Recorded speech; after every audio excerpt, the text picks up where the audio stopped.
So I've been sent some wedges from Mizuno, and I must admit when I first got sent them I wasn't overly excited, and it's more for the fact that Mizuno wedges in the past haven't been amazing. They've been alright, but just nothing that really gets me that going.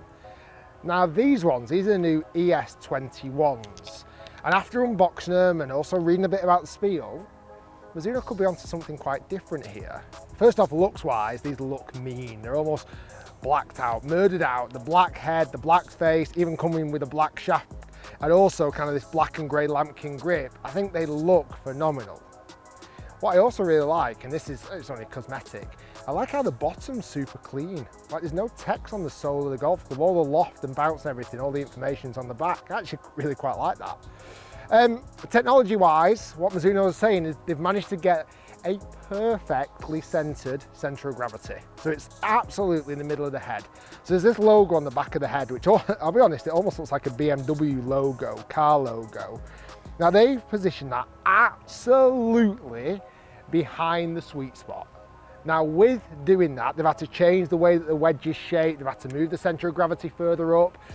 And because of that, they've almost got this kind of lump of extra golf club on the high toe of the golf club to neutralize that balance. Either way, it's a nice story, but does it actually work? What Mizuno are saying, it's going to help you control spin more, it's going to help you control distance control better, and your dispersion. You're supposed to be able to get it closer to the hole. So let's spend some time testing these wedges, see how they feel around the green first, before seeing those claims are true on some fuller golf shots. Also something to test today, they reckon these wedges are good in wet weather performance. They've got a HydroFlow micro grooves that are lasered etched to release moisture and reduce spin drop off. That's perfect today because it's a wet day in Manchester. So I've got a 56 degree, a 60 degree, a standard, and also they brought out a wide version as well, which is a wide sole version. So I brought that out in the 60 degree. Might be a little bit better, certainly in the wet conditions today. So I'm thinking with that centered CG location right behind the sweet spot and those different milled grooves to help with spin, I'm expecting good things from this wedge. Let's see if it can deliver.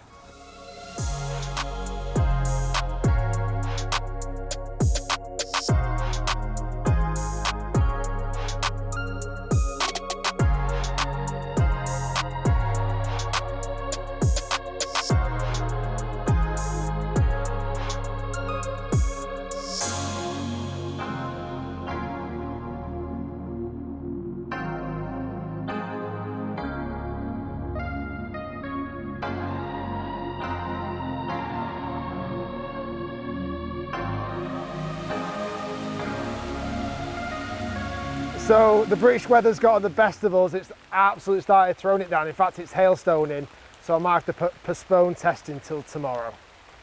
And just like that, the sun's out in Manchester. It's the next day, and I can carry on testing these wedges. I finished off testing them around the greens. I want to carry on with a few more little shots to get the feel for these wedges.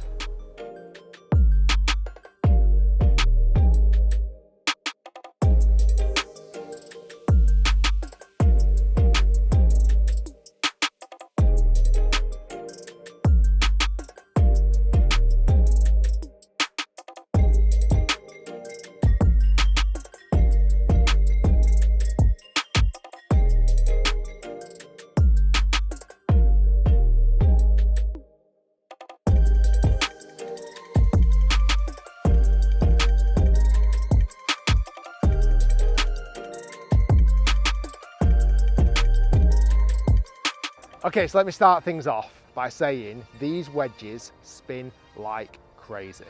Even though the greens are a little bit wet today because it's early in the morning, the shots I was hitting around the green, the ball was grabbing like I've not seen before. Unbelievable, very impressed. Now there's two more things I need to test with these wedges. First off being the finish. With it being a black wedge, what's the finish going to be like after hitting it, let's say in a bunker? We're going to find that out because I'm seeing a few little scratch marks already. And also the big story, the fact that this new centered gravity position right behind the sweet spot is going to improve accuracy. Well, let's see if that is the case.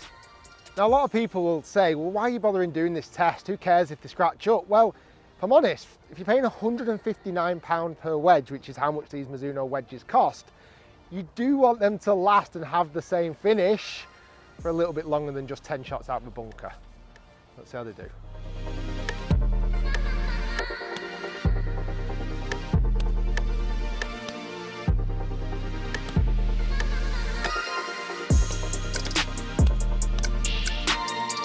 So this is how the club looks after 10 shots in a bunker. And as you can tell, the finish has started to come off a little bit. Now, for a lot of people, they won't be bothered about that. It'll all be about performance. But when you're spending £160 for a club, it's just something to note. It won't look as fresh as it did out the wrapper, even after the first round of golf you play with it. Now, I did have some reservations at first sight about this back edge, how it stuck out so much further near the top of the toe. That's to help move the centre of gravity. I thought that might hinder how much I could open the face. Well, it doesn't. I can still open the face pretty much flat. And also what I do like, they've disguised it really well. So actually behind the golf ball, you can't see that bump, that extra bit of club head behind whatsoever. So far, so good with these wedges. Now I'm going to test it for accuracy. I'm going to hit 100-yard golf shots with the 56 degree to see how close I can get it to this thing. I'm going to see if I can pitch it in the bucket. Hey, if you're in the channel with over 1 million subscribers on YouTube, what else are you going to use but a dirty old bucket that you borrowed from the greenkeepers? I'm going to set it up on the green. I'm going to hit 21 shots in homage to the name of this, ES21, and see if I can hole one in the bucket to see what the accuracy is like with these wedges. So first things first, hitting the green would be a good start.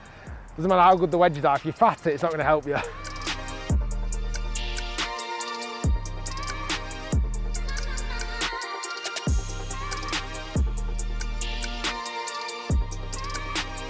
So I've slightly underestimated how cold it is, and therefore the ball's not travelling quite as far. So as a result, I'm going to bring the bucket a little bit closer to the front of the green, give us a chance of getting it in. So bucket is moved. I reckon I've got a better chance now. First shot was fat, second shot was thin, third shot was okay. Let's go.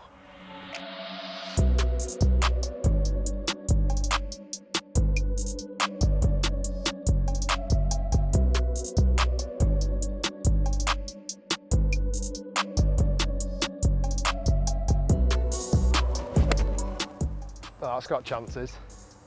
Oh, so I'm halfway through the challenge. I've not holed one yet, so I'm getting closer.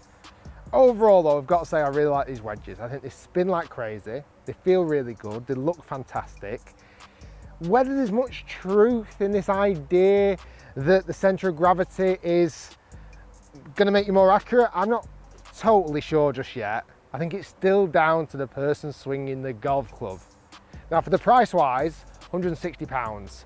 For me, that's a little bit punchy for a wedge like this. For example, a Vokey wedge is cheaper, a MG2 wedge from TaylorMade is cheaper. I wouldn't have maybe put this as higher priced. We've got 10 more to go to hold it in the bucket. This could be it. Oh, not quite.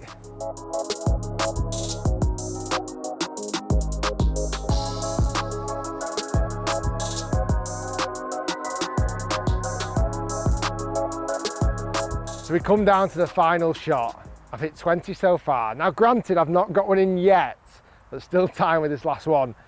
Now overall, I've got to say, I'm impressed with this wedge. I really like it. I think if you're in the market for a new wedge, this might be one to consider. It's a little bit pricey, but overall, I think it's pretty good. Okay, last shot, come on. I just need to, I feel like I've got the distance, I need to get one online.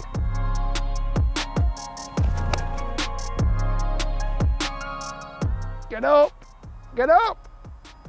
Oh, not bad, but none in the bucket. We'll see you next time.